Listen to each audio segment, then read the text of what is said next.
Hi, everyone. Welcome to another episode of the Game Changers United podcast. My name is Meerte, and I'm hosting this amazing podcast where I'm interviewing all these amazing game changers from all over the world. Today, I'm talking to John Follis from the US. John, welcome to the show. I'm going to introduce you real quickly because I know you have an amazing story to share. But first of all, welcome. I'm glad you're here. Thank you, Martha. Glad to be on your podcast. Thank you so much.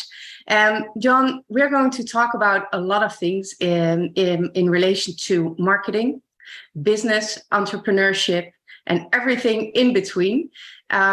You've been around for quite some time. I'm not sure how old you are, can I ask? 68. 68, amazing. And you started out as one of the at the top ad agencies in New York, working for Coca-Cola, Volkswagen, Pizza Hut, if I remember correctly. And then you evolved your business into more like a one-to-one marketing. I call it like a marketing mentor. That's how you feel a little bit for me. And you evolved your business again. And now you just want to share your wisdom and your experience with the world, with entrepreneurs on a mission to make the world a better place. And that's what we're going to talk about today. Did I forget something in that introduction? Yeah, just one thing. After I worked for some of the top agencies in New York on those accounts that you mentioned, I then co-founded my own Madison Avenue agency. Oh, yeah. So for about 5 years with a partner, we got a staff up to maybe 7 or 8 people. Okay. And we became, even though we were quite small compared to these other mega agencies, we were one of the top award-winning creative agencies in the country during that time. So it was very exciting. And then it was after that ad agency experience that I kind of went solo. And then a few years when the media landscape changed again after 2000 is when I got into more of a consulting business model. Yeah, exactly. And before we dive into all of that, for who is this podcast particularly interesting and relevant, valuable even? Well, hopefully everyone who's listening to it. Hopefully everyone. Let's aim for that. So I think that we're going to talk specifically about for entrepreneurs, the marketing, so the founders, the owners, CEOs of a business or organization currently trying to create more impact in the world. We also agreed that we are going to talk specifically about this audience because that's the audience of Game Changers United, are people and organizations on a mission to make the world a better place. So a lot of them are entrepreneurs or leaders like with a personal story that they transformed into a professional power for other people. And that's when the marketing gets even more specific. And we're going to talk about that. I'm really looking forward to it, to be able to talk from my expertise as well in marketing. So we both just to get started. I mean, the definition of marketing is already, I think, a question that we should dive into for entrepreneurs, because there are many definitions, but there are also many layers when it comes to marketing. Can we start by giving a bit of context around this word? Sure. So what's the question specifically? So what is your definition of marketing when you talk about marketing? Marketing is the way that a company with a product or service to sell connects with their audience. It's really that simple. Connects with their audience, because I know that the reason why I should say, let me just say that not only connects with their audience, but connects with them in a compelling way that gets them excited about the product or service and creates a demand, creates a response. You know, you could connect. The problem with a lot of marketing is that it gives information, but it doesn't really get people excited enough to actually want to buy or use that product or service. So just to make a connection is only half the way there. It ultimately, if it does its job correctly, it connects with them and gets them, persuades people, right? Convinces them to want to pay for that product or service or become a member of that organization, whatever it is you're promoting. Yeah, definitely. And I think what I hear a lot of entrepreneurs say or think is that marketing is like an ad, or is like a video, or is like already an outcome product. And we are talking about marketing as a facilitator to position yourself in the market, to know exactly who you are, and what position you want to bring, you want to take in what market, and then how to connect with the people, with the audience in the market. And Right. the third one is to how to communicate, or what to communicate is maybe even better. So marketing is much more than just an ad that you see on a billboard or whatever it is, right? Well, you and I are marketing professionals, so we know this. The problem is Exactly. that a lot of entrepreneurs don't know this. Exactly. That's why we're recording this podcast. Exactly. Yeah. Exactly. Yeah, so everyone who's listening or watching this on YouTube, because we are doing both the audio and the visual experience this time, just know that marketing is more than just the Facebook advertisement that you might do today. So I want to invite you to take a step back sometimes on your business. So sometimes I use the metaphor to take a sit on the stands of your own business and to look at the play field below you. So what do you see? Like, who are the partners that you see there? What is your play field? What is your industry? And from there, slowly start working on, yeah, like the framework of your marketing, I would say. I would like to call it. You know, I think this is a good time for me to kind of share my perspective on this. I think that a lot of podcasts like this make the mistake by sharing information that presumes that an entrepreneur who's not trained in marketing the way you and I are could listen to a few podcasts or watch a few videos and suddenly be able to do this as effectively as they need to do that. Yeah. And I don't discourage anyone from listening to podcasts or watching videos or reading stuff about marketing. But to think that someone who did not get the professional training, I should say the years of professional training, the way you and I did. We both went to school for this. I did. I think you did. Me too. and then worked in the industry for a number of years, can suddenly listen to a few podcasts or watch a few videos and then be ready to move forward and start marketing their business.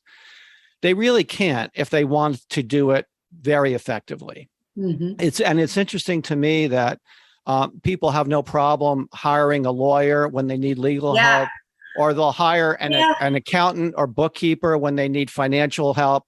Yeah. Then for some reason with marketing, they listen to a couple of podcasts, they watch a couple of videos, and they say, "Okay, I'm good to go. I know how to do this stuff." And it's really it's a big mistake. Absolutely. And I just want to point out that no one was more successful than Steve Jobs and Apple. And if you know anything about the history of Apple or Steve Jobs, like I do, I'm a big fan of Apple and Steve Jobs, and I know a lot about the company. And I learned recently that everyone credits Steve Jobs as being the marketing genius behind Apple. Well, he really wasn't, at least not in the early days, because when he was just starting out with Steve Wozniak, he may have known a lot about technology and had good instincts about marketing, but he certainly was no marketing expert. But he was smart enough in 1976, the year that he officially founded Apple, to realize that if he wanted to have a successful company, that he wasn't really smart enough to do it himself. So I think he was 21, 22 years old in 1976. He was smart enough to realize that he needed to seek out and find the best marketing advertising guy that he could find. And he found a guy named Regis McKenna, who was a local guy to San Francisco and had some experience working in the technology sector. And he paid Regis what he was worth as Regis at the time owned an ad agency and did some marketing consulting on the side, kind of like what I was doing for a number of years, and paid Regis what he needed to get paid to work with Steve and for the first several years of Apple, helped establish the marketing and branding that helped create and make Apple what it ultimately ended up becoming. I mean, what Regis did, what his team did, they created the Apple logo and did all the marketing and branding that created the foundation. So the point I'm trying to make is that I don't think there's anyone smarter than Steve Jobs was. And when part of his intelligence and wisdom was realizing very early, they didn't have a lot of money when they opened their doors in 1976. I think they had some funding, a little bit of seed money. But the point is that Steve realized that he should not be the one marketing his business. He had to go out and find someone who he felt was really at the top of their game, because he really knew that to be successful, even though Apple may have been had the technology, the game changing, to use your term, the game changing technology, that if they didn't have the effective marketing to complement that the technology and all the knowledge that they had around that would not be enough. Exactly. So that's the point I want to try to make to your audience, that, you know, if you want to try to do it yourself, go for it. But if you really want to be successful long term, just the way you would hire a lawyer or a bookkeeper or an accountant, you really need to find someone who could help you with your marketing. So why do you think that is, John? I'm just curious. Like, is it like a certain association that people have with marketeers, or what do you think is underlying? Because I guess people look at that stuff and say, well, how hard can this be? Do you know what I'm saying? For something with law, I mean, the law is esoteric. Bookkeeping and accounting and all that financial stuff is esoteric. But because marketing connects with everyone, we've all seen TV commercials, we've all seen videos on YouTube, we've all seen TikTok videos and Instagram posts. You say, well, gee, this can't be that hard, and they don't realize that just like law or accounting or these other professional services, it's not quite that simple. There is training to do it well. It's what I like to say. It's combination. It's part science and part art, and you've got to be good at both. You really have to be. It's a combination of that too, and a perfect blend of the artistic, creative side of things and the analytical and scientific side of things. And if you don't combine those things in a perfect marriage, it's just not going to be successful. Can we unravel the two, John? I think this is really valuable for people to hear. Like, so the thing that popped into my mind, because my mind is always creating new things, concept, is like, you could actually see marketing as a vehicle from you to get from where you are to where you want to go, right? And this vehicle is, you can design it in a way that is facilitating you the best on your journey, but is also the most attractive to the people that you want to attract. Right. So this is where art and the science actually come together. Can we unravel those two? Can we start with the science part? So we have the marketing, just to visualize it for people. So you have the marketing as, let's say, like an umbrella, visualize the umbrella. And on the left side, we have the science part, and on the right side, we have the art part. So if we dive into the science part, what do you see there? You know, I want to get into that, but there's something else I think it's really important for me to mention. A lot of people focus on their marketing before they focus on their business. And the best marketing isn't going to make a crappy product sell. It may sell once or something like that, and it's going to do more to work against you because people will buy your crappy product and then complain about it. It's just like, you know, telling people if your movie sucks and you do great marketing to get people to come watch your movie, They're going to watch your movie and then tell everyone they saw this movie and it really sucked. And you're going to have, people all around that, were convinced by your marketing that they should see this movie only to realize that it sucked. So I would just encourage you, before you spend a minute to focus on your marketing, make sure you spend as much time as you possibly can making your product or service as good as it can possibly be. Definitely. And that's also something I wanted to mention. I just forgot. For me, marketing is also internal marketing. So marketing in your business. So how do you position the products in your business? What does it look like? How are you going to what name you're going to give it? So there's like already a marketing process going on before, like more in your business, let's say, before you even bring it to the market. That's exactly what I'm talking about. Exactly. Yeah. It's like there's so many aspects about your product and your marketing and your brand. A lot of people have a crappy name for their product or service, or a crappy logo. Yeah. When I was doing my marketing consulting, people would talk to me about a specific marketing issue that may not have had to do with their name or their some of the foundational stuff that they've already done. And it was very hard for me to kind of focus on what they were asking me to help them with when I couldn't get beyond the fact that they really had a crappy name or a crappy logo.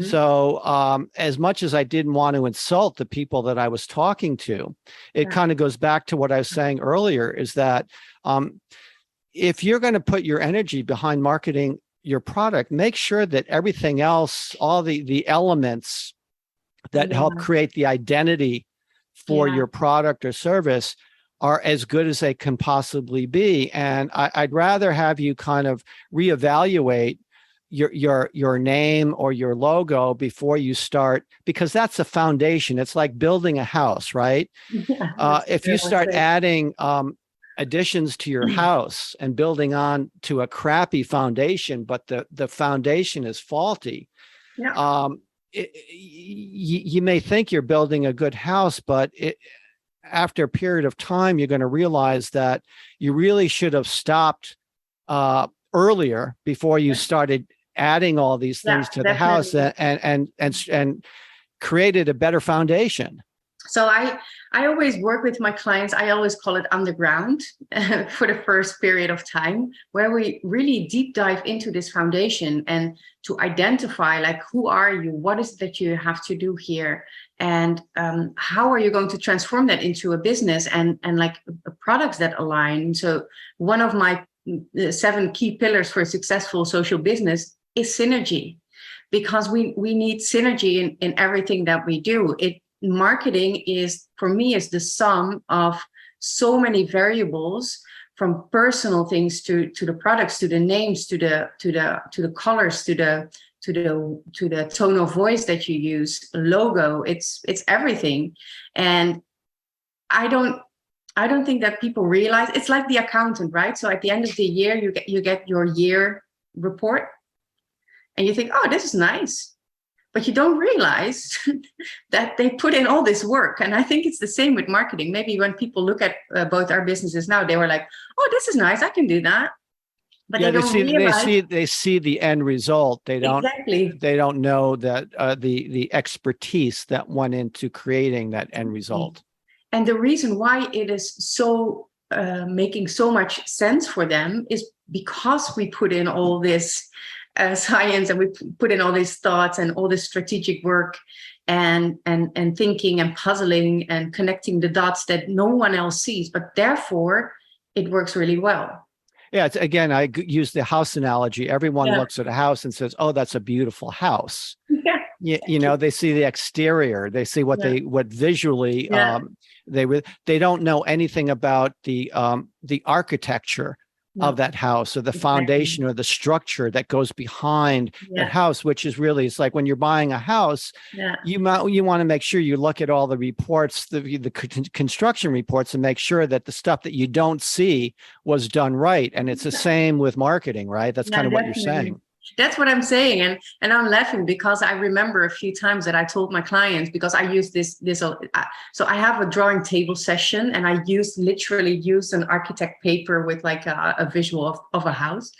And so I always had to tell them, you are already decorating this house, and you are building attics, or you're building this, you're building that. And like, I had one session the other day, and she's going to laugh when she hears this. I said, you are too fat for your business. It's like, I was drawing this house. It's like you're too big. You became too big for your business because the fundament is too small. So there is like a certain point until you can grow. And then you need to go back to basic again, because your fundamentals are not wide enough to carry the mission that you have. Yeah, that's a hard thing to tell a client, right? I know. Yeah, but it was funny. You know, no, it wasn't a good way. It wasn't a constructive way. Yeah, you have to be careful, because if you don't have a very good rapport with your client, you might not have them as a client anymore, and that's part of the problem, no. This was okay. She can handle it. Okay, but this good. is also interesting what you're saying now, because this is also a consequence of marketing. Marketing needs to be authentic. So in my marketing, in the things that I do or how I do things, I actually am going to report metaphors that I use, because that's who I am. I use my way of talking or my creative brain to make a point sometimes.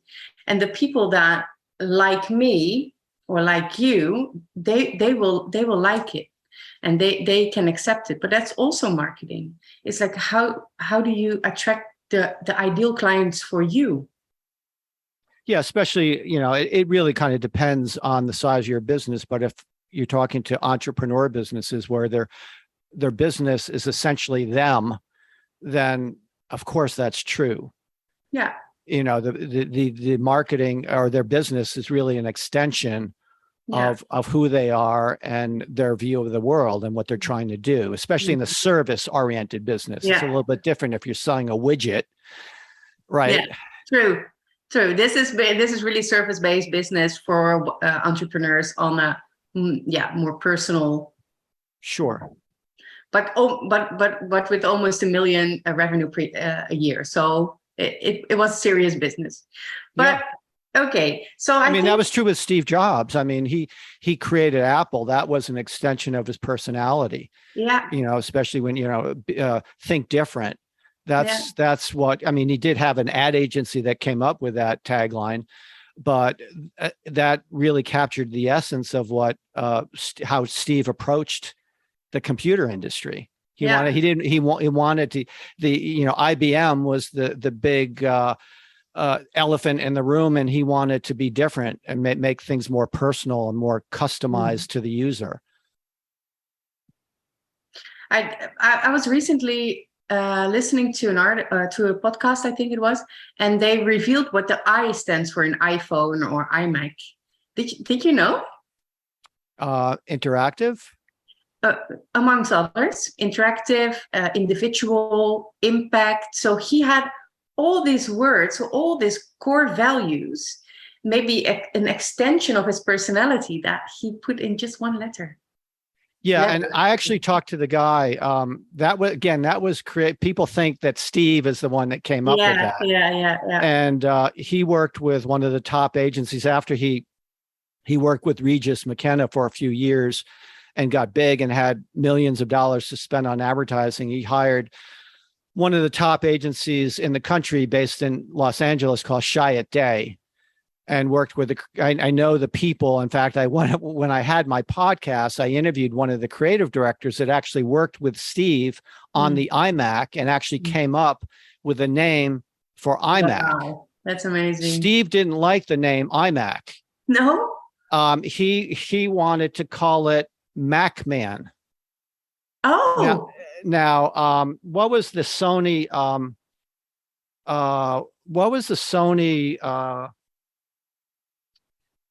When Sony came up with the? I can't think of it now. I can look it up. I'll think of it later. But Steve had to be convinced even though now or after that, I'm sure he takes a lot of credit for it. He had to be convinced. Walkman. Sony, I'm going back to the 80s now, so I had to refresh my memory. The Walkman was a breakthrough product, right? Yeah. And Steve paid attention to this whenever there was a piece of technology that made a dent in the universe, as he calls it, and was a game changer. He paid attention to that. So when the Walkman became a big thing, and he wanted to create the next level personal computer, he thought, okay, well, Sony's got the Walkman, and I want to keep the name Macintosh, so I think Macman would be a good name. And I heard this directly from Ken Siegel, was the creative director that told me about this. And when I had my podcast, you'd be able to listen to the interview. But it was just fascinating to hear Ken talk about his experience working with Steve and really having a hard time convincing Steve that Macman should not be the name, that it should be called the iMac. So Ken Siegel and his creative team at Chiat were the ones that actually named the iMac. Wow. Yeah. So it's interesting that we're talking about that. And it was so exciting for me as an advertising person and a big fan of Apple and Steve Jobs to actually have the ability to talk to Ken Siegel. Ken Siegel actually wrote a book where he talks about his experience. I think his last name is Segal or something like that. Yeah, I'm going to look it up, and I'm going to make sure that we have a link in the description of this podcast. Yeah, it's fascinating. It's really fascinating, and that's also it's the interesting thing with marketing, because if you zoom out a little bit on that, then Steve Jobs actually did a very good personal marketing as well, even though he didn't want to. But yeah, it goes back to what I was saying.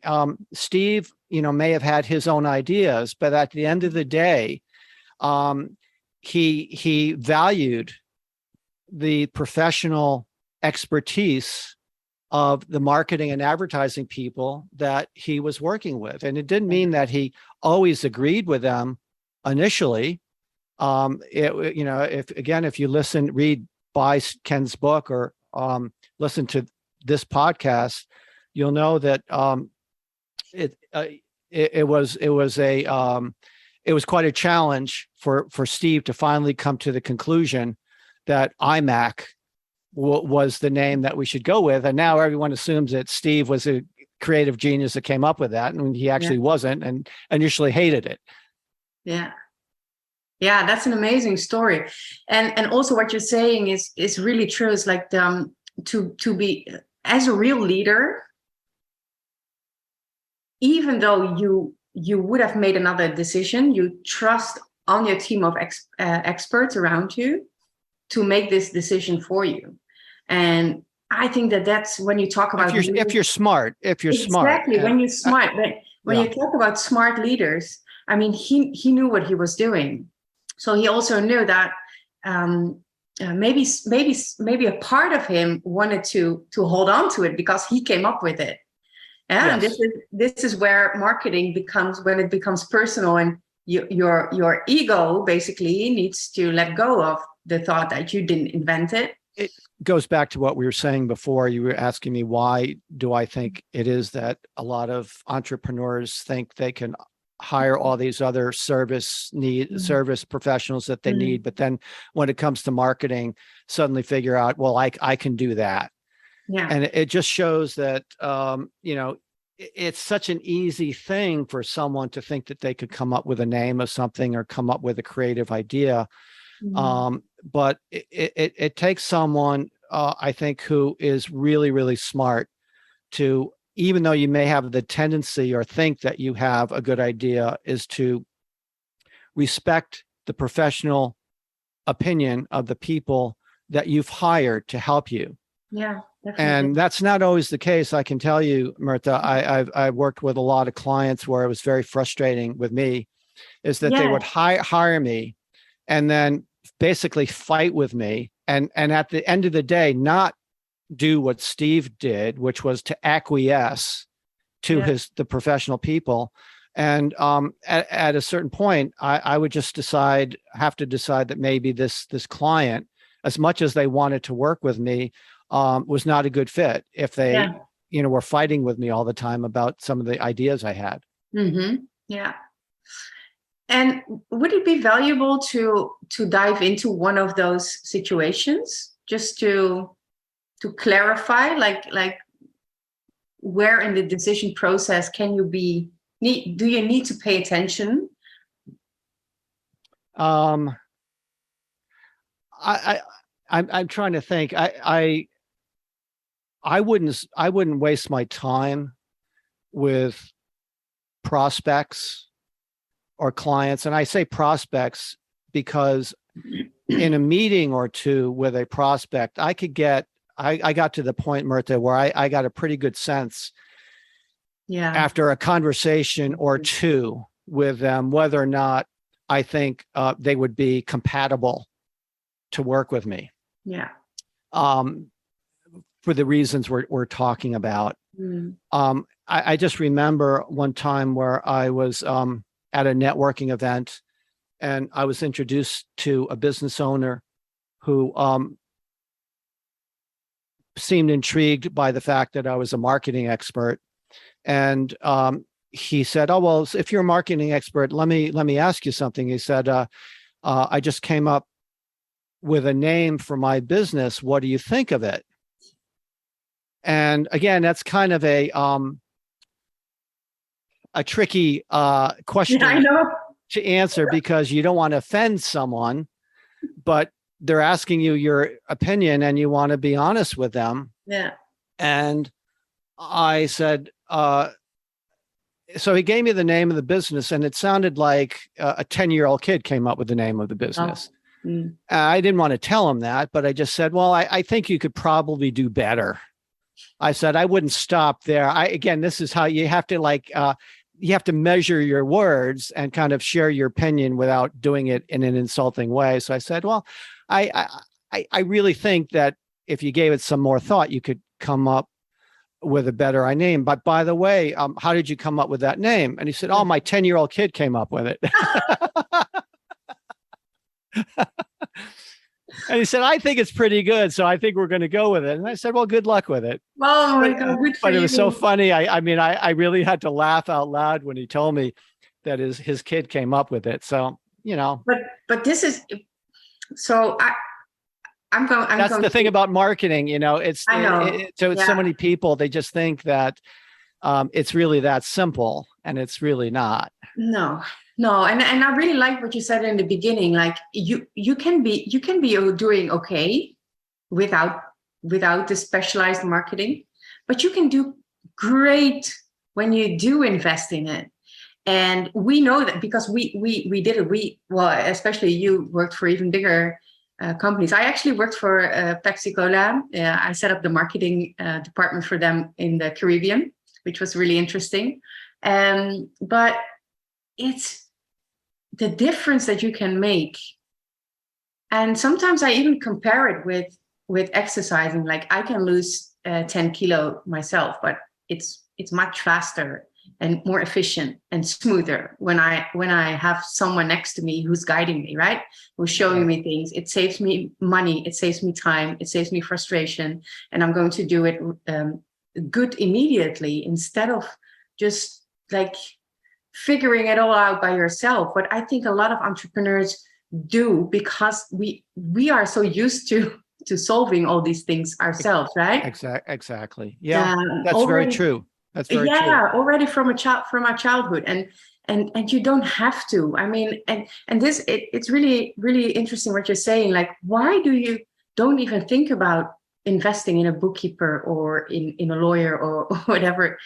And it maybe just like brainstorming now, could it also be that marketing in a proactive way is not as popular as it is? So it's always like when it hurts, you get something. Like when you get a lawsuit, you get a lawyer. So it hurts. So what is the motivation for people up front to do this? Yeah, I see your point. Those other professional services are much more clearly defined. The need for them is much more clearly defined, where marketing is kind of this nebulous thing, right? Yeah. Here's one of the other problems with that along the line of what you're asking, Myrtha. A lot of people find it very difficult to know, even if they think that they need marketing help, to know who that person or that resource, that marketing resource should be. Because there's so many people out there, as you know, that position themselves as marketing experts. Yeah. Oh, that's and a lot of these people are really good salespeople. Yeah. Not so good at the marketing part, no, but really good at the sales part of it. And all you need to do is get burned once or twice by some of these people that really pitch themselves as a marketing expert that can solve your problem. And you're going to be really hesitant then at that point about moving forward with anyone else, because it's really hard to trust. It's kind of like a car mechanic. Yeah. Right? How do you really know if they're any good? You don't know what you don't know. Yeah. Until you start working with someone. Yeah. And this is why I say, this is why I did my marketing therapy, is because before you make a big financial commitment or a big time commitment to anyone, just get to know them.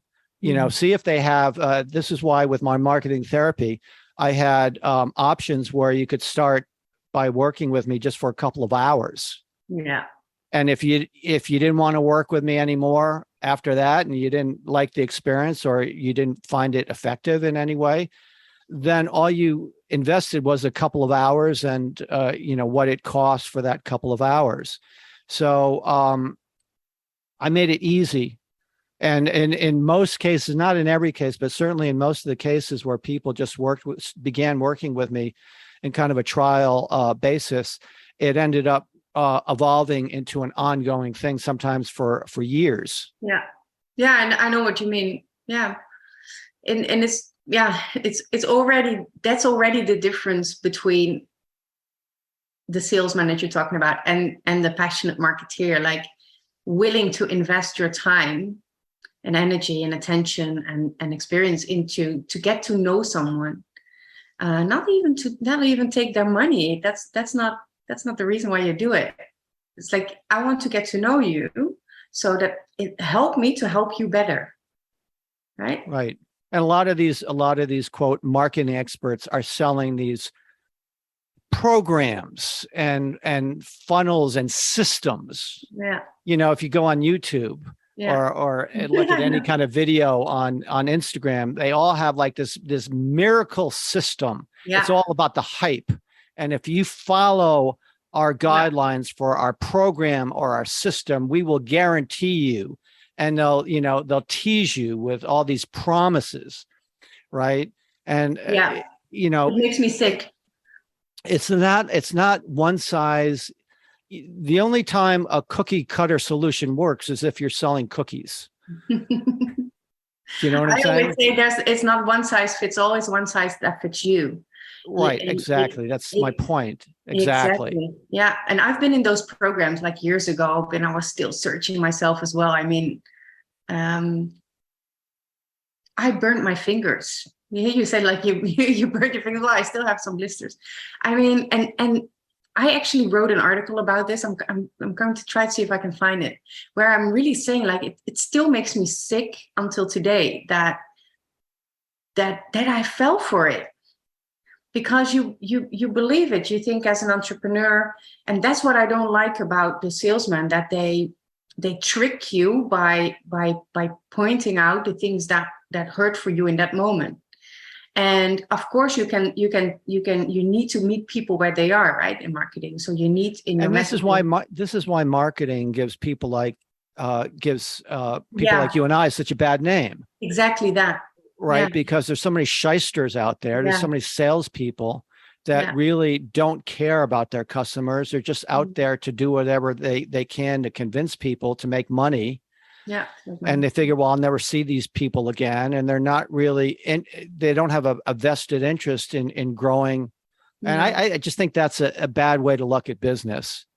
because I always prided myself on the testimonies that I got from my happy clients. You know, I had quite a few of them on my website, and that's really what I've won a lot of awards and things like that. But what I'm most proud of is what my satisfied customers had to say about the results I helped them achieve. Yeah. But that's all that matters, right? I mean, the other day I got a voice note from one of my collaboration partners now and clients, and we helped each other. And she's a #1 best-selling author, and she won awards and everything. And she just left me a review that it made me cry. Like, it was really, for me, it was so simple, but she was like, for her, it was so life-changing and game-changing for her to be able to go this deep with her, to identify who she really is and to transform that with marketing into a powerful business. So she will be able to run this business forever. And that's what you're trying to say as well, like these funnels. And that's the message I want to give to the audience as well. Funnels are just the thing that you put on when you are wounded. Like, what's the name when you stick on it? A Band-Aid? Yeah, Band-Aid. Yeah. I mean, it's a function. It's a functional thing. It doesn't have anything to do with real marketing. Maybe it's a tool that you can use to better manifest all the things that you want to achieve in your business, but it's never an end goal. Don't fall for it. that's always what I want to say. Like don't just focus on making a funnel or a sales page or whatever you want to call it. That's not marketing. Marketing starts. Yeah. It sounds sexy, especially against these people. I've listened to them. They're amazing salespeople. They're very convincing, and they put out tons and tons and tons of content. And, don't feel too upset about yourself that you fell for it, because many people have fallen for it. Many people have done this, Yeah, now in the end, and that's also, I think, an interesting point, because I'm happy that I did, because it really showed me the way I really genuinely want to do business and want to help people was the opposite of what they did.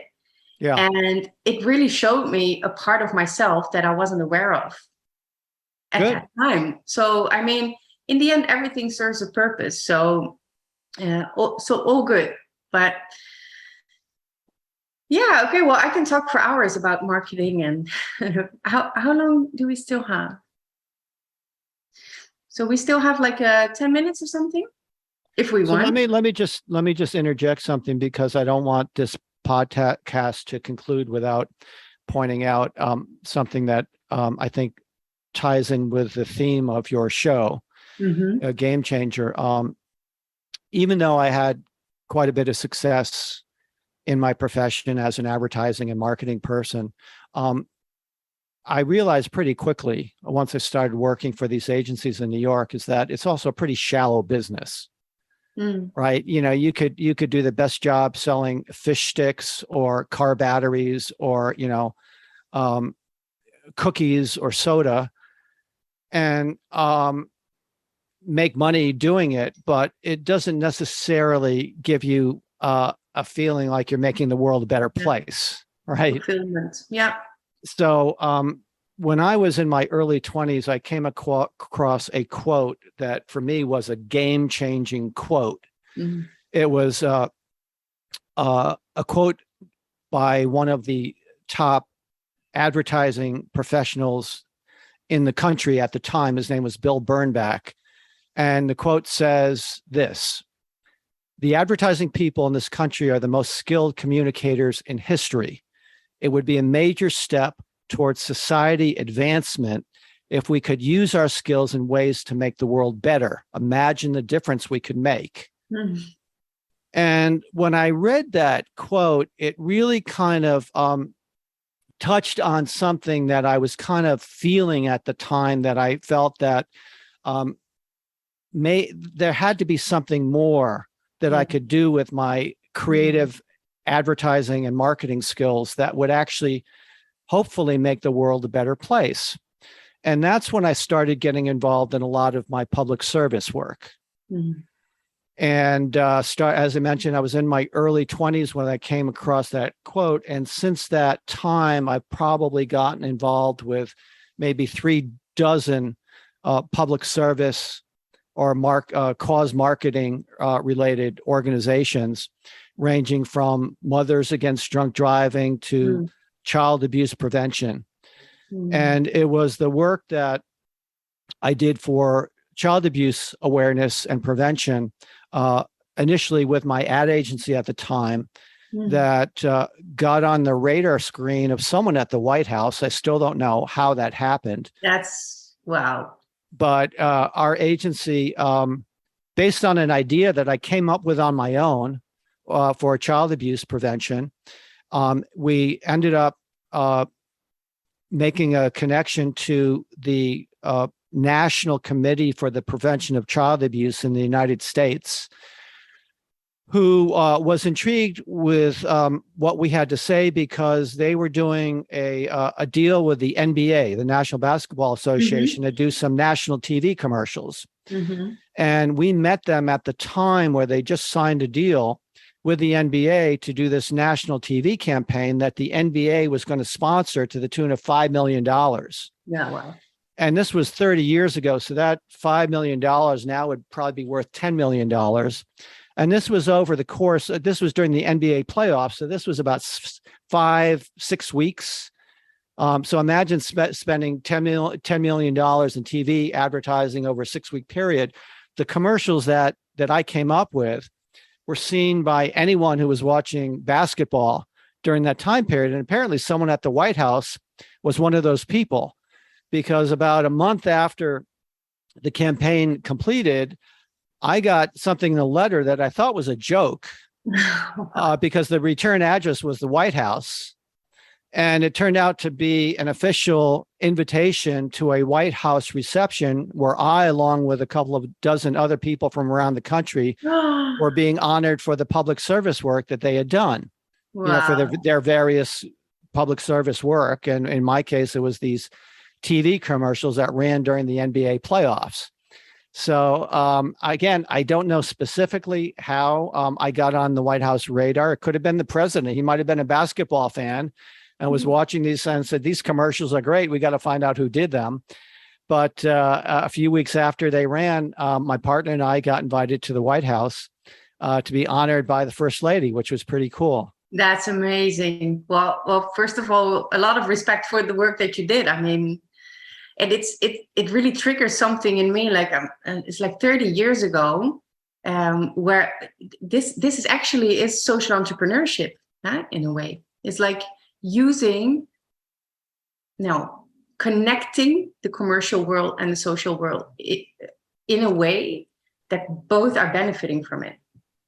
Right. And that was a way I felt like as an advertising I mean, how many advertising people have been honored at the White House? Usually it's, people have come up with a cure for cancer, or, some heroes in some war, or someone who invented something, that really did a game-changing thing. You don't think that a New York advertising guy has any reason to be acknowledged and invited by, the White House. So the public, again, it came out of that quote that I kind of stumbled across when I was 22 years old, that kind of got me thinking in those terms, that maybe I could use my skills toward the social good.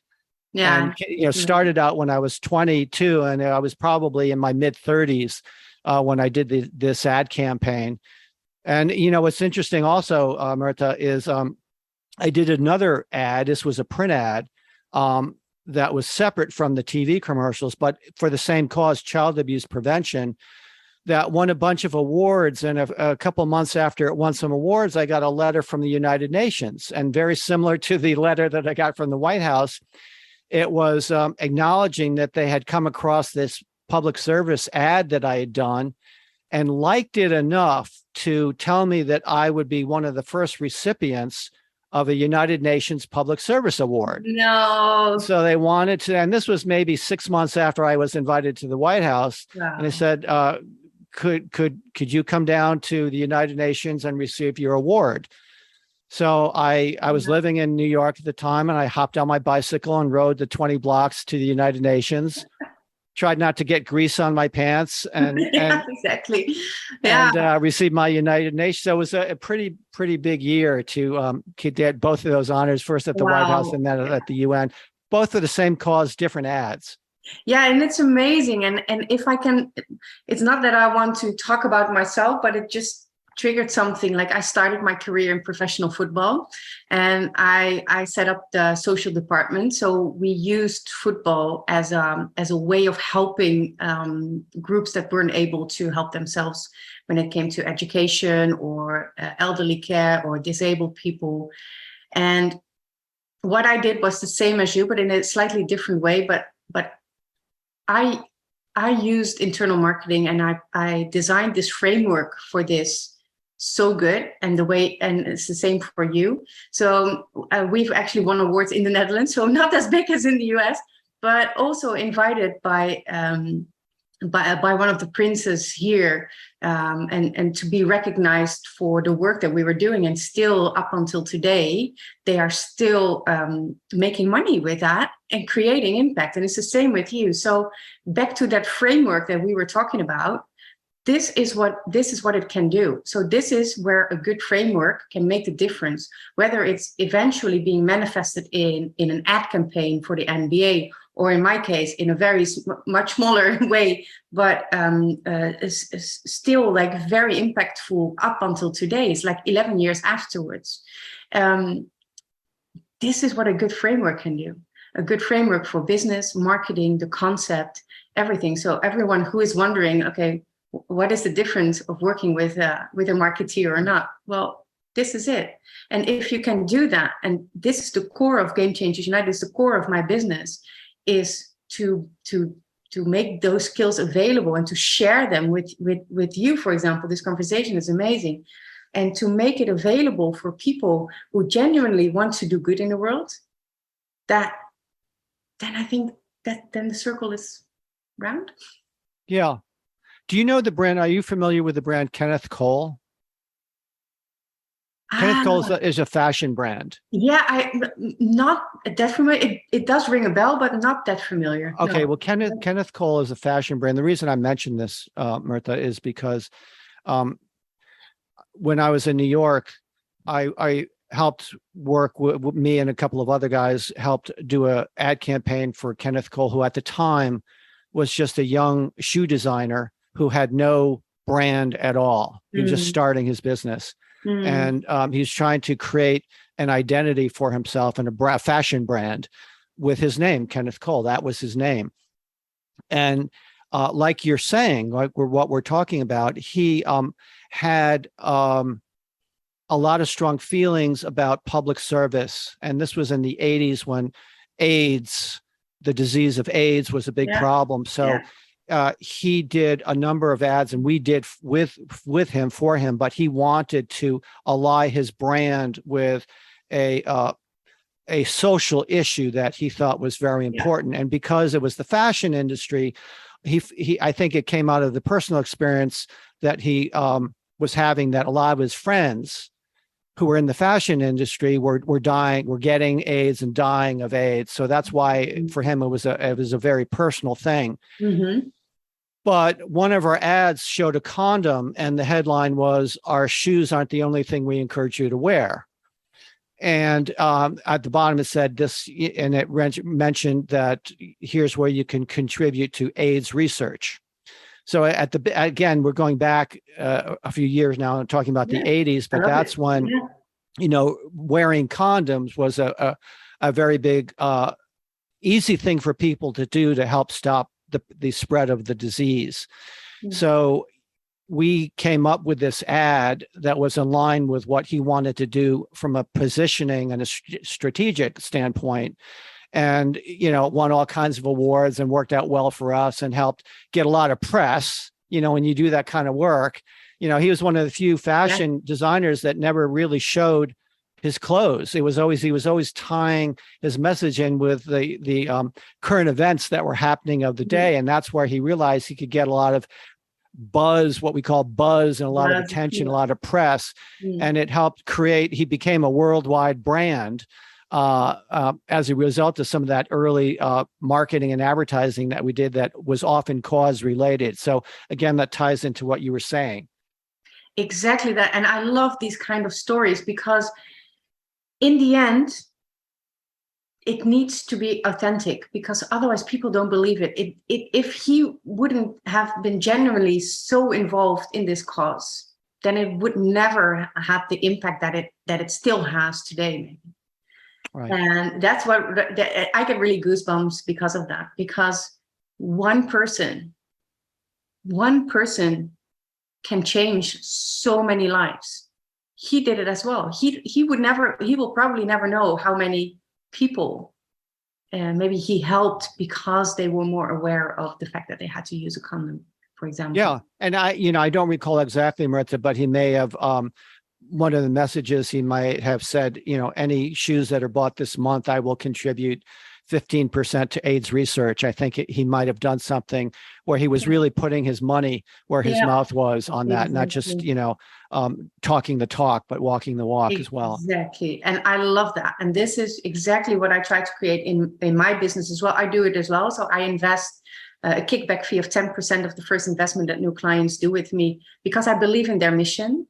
And I'm doing a lot of more things and also like volunteer work in like Africa or whatever, like use my skills for the good.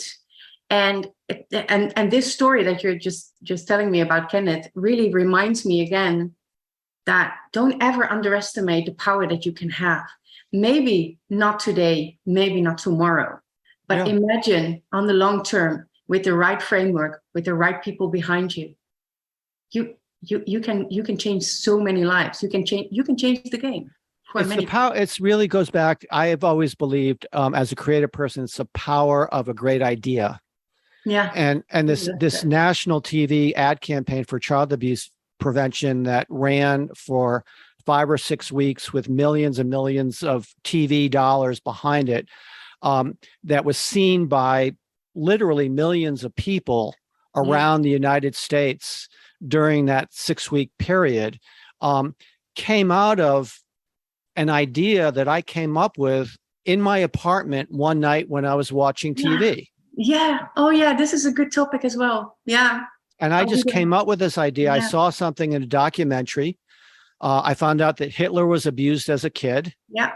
And I said, oh, my God. I mean, I knew a lot about Hitler, and again, this was a while ago, so maybe a lot of people know this now, but at the time, I didn't know that his father used to beat him on a regular basis for years. And I said, I don't know exactly what the idea is, but I've got to use this information somehow and figure out how to turn this into an ad for child abuse awareness and prevention. And it was out of that idea that one thing led to another, and we got the assignment to do the TV commercial that ultimately allowed my work to be seen by millions and millions of people around the United States. And I should say that as a result of those ads, the child abuse organization reported, even though it's kind of interesting, at the time we were not told that we needed to have a phone number at the end of the commercial to call. You're, that maybe the NBA didn't want to do that. I don't really know. Or maybe the organization felt that they weren't prepared if they got tens of thousands of phone calls from people who are seeing this national commercial. Maybe that's why they didn't. I don't know. But despite the fact that there was not a phone number associated with this commercial, they said that their hotline, they have a child abuse hotline for people that need to call. They said, and this is back when there were phone books, Martha. So this how long ago, that their calls increased over 50% when these commercials are running. And for that to happen without a phone number as part of these commercials, that meant that these commercials moved people so much that they were willing to go out, find their phone book in their drawer and find out their phone number and make a phone call. So that was pretty incredible that it helped increase phone calls over 50% without having a phone number. And we're talking big numbers in the US. I mean, like, I cannot even imagine with that idea that you had, that moment that you were sitting and watching television, then you could have never imagined how much impact in a positive way that random thought would make, right? Never. I mean, it's such a series of lucky breaks and coincidences and good timing. I mean, we just happened to, we were in New York. This organization was in Chicago. We didn't want to I came up with an ad. We didn't want to just mail the ad to them. We wanted to, that's not how you sell an ad. You need to have that face-to-face interaction.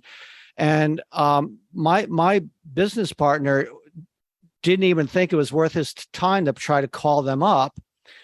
And I said, well, you never know. Just give them a call. Tell them we've got a great idea. You never know. And it just turned out that when he called them up, they were planning to come to New York.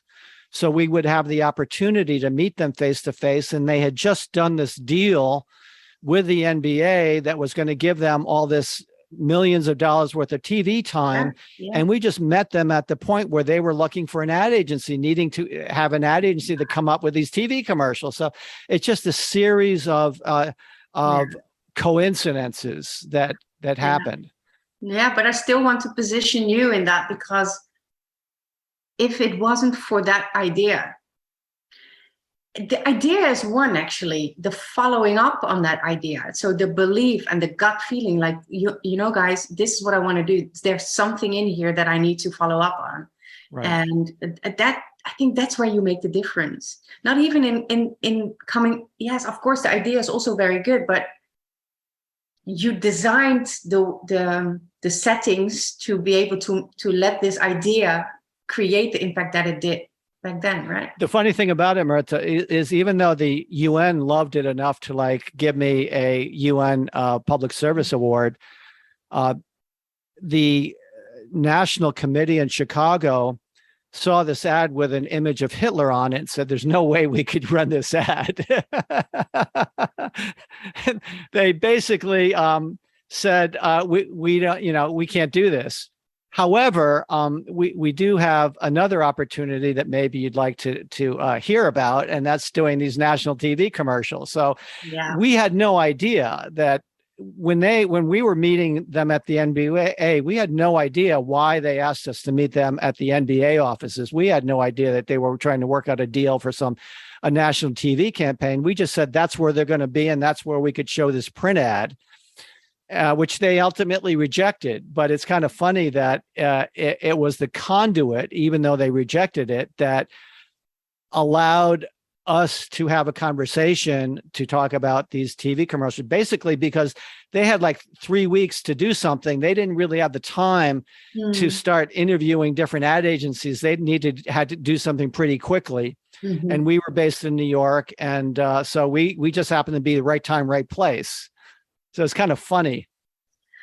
Yeah, it's almost like you cannot come up with that. I mean, it needed to happen, right? I think, but that's an amazing story. Yep. Thank you so much for sharing that. And really, I have a lot of professional and personal respect for what you did and Thank you. How you did it. And I mean, I think that's all a very valuable lesson that we as game changers need to be aware of, that we are good in coming up with ideas, and make sure that you create the right settings for yourself to guarantee that it will be introduced to the market in the right way. Well, I have to say, I don't think there's ever a guarantee. No, for yourself to guarantee that it's going to happen. I mean, otherwise, otherwise it can easily just stay with this idea. Like sometimes we think something maybe, and then you think no, this is a stupid idea, or no, who's waiting for that? Yeah. Maybe you had it as well in a split second that you thought, okay, I don't know. I don't know if you had that, but the smallest idea can turn into the biggest impact. Of course. So it can. Yeah. And I'm getting all that's the goal. That's the goal. And that's what, that's what keeps people like you and I motivated. Definitely. Because like I said, as much as I wanted to have success in the advertising industry, I didn't really feel like it was doing what I wanted to do to make the world a better place. No, but you used your skills in a different way. So Right. so that's what you did. So Right. maybe everyone who's listening right now and who feels like the thing that I'm doing, I know that I'm very talented and skilled, but it's not actually very much aligned with what I want to do from my heart. They can take note from this conversation, right? They can find a way to pivot, you know. It's when I realized I had a skill set that could be used for the social good. And again, that quote was the inspiration for me to do that. When I read those words by Bill Bernbeck, they really resonated. And that started me on the path of finding opportunities as much as I could to channel my talent, my creativity, my energy toward things that I thought would really make the world a better place. Yeah. And can I ask you one question? I know that this was this whole interview wasn't prepared actually, but if there was one cause that you could choose or pick that you can enrich with your skills, and people who are watching right now, on audio, what's happening now is that John is like shaking his head. Like, right now it's hard to be alive and not pay attention to what's going on in Ukraine and with Russia and everything like that. So, the most important thing right now seems world peace. Yeah. Well, maybe and it will always be that, because it just seems like regardless of how much we progress as a civilization, people are always fighting with one another. Right? Yeah, definitely. Well, that's quite a big cause, right? A global cause, but very necessary. Well, I hope that you will come up with something for that. John, is there anything that you would like to share or to close with? Well, if people want to find out how to get in contact with me, the simplest way is probably go to my website, which is pretty simple. It's my last name, Follis, which is FOLLIS, and then inc.com, follisinc.com. And there they could learn more about marketing therapy. They could see more examples of my work. And so that would be the simplest way to get in touch with me and learn about my stuff. Very good. We will make sure that all the links are in the description of the podcast and on our social media channels. And John, I really want to thank you for your valuable information and for for me, amazing conversation about marketing. And even though it was only just a small part of it, but I really enjoyed it. And I hope that we make clear that it can make the difference between being good and being amazing in what you do. Great. Well, what I can do, Martha, is I can send you the print ad that sparked this whole thing. I've got a copy of that. Yeah. And so I could I'll send that to you, and I could also I may have a couple links to the TV campaign for the NBA that's still on YouTube somewhere.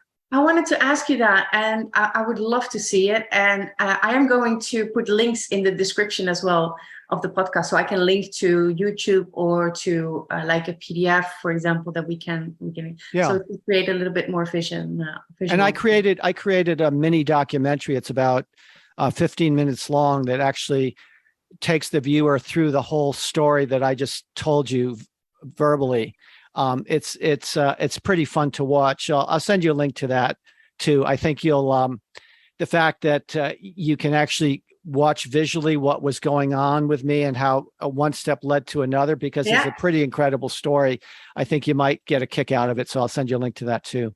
Perfect. I would love to see it. Okay. Thank you so much, John. Thank you, Martha. Thanks for having me on your show. Appreciate it. You're welcome.